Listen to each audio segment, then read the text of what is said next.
சுக்கிரன் பார்வை படுதல் வேண்டும். எங்கள் இறைவன் கணபதி இடக்கையின் கீழே புத்திர பாக்கியம் தருகிற பகவான் சுக்கிரன் அங்கே குடியிருப்பான். அவன் கற்பக கடவுளை கண்டவர் தமக்கு பொன் பொருள் அள்ளி கொடுத்திடுவான்.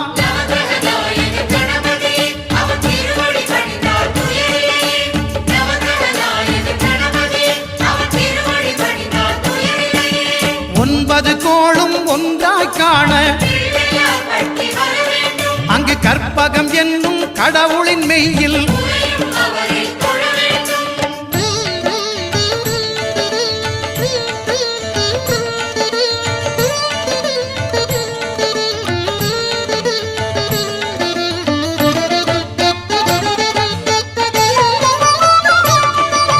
அட்டமச்சனியின் நட்டங்கள் தவிர்க்க எங்கள் வலம்புரிநாதன் வலக்கை மேலே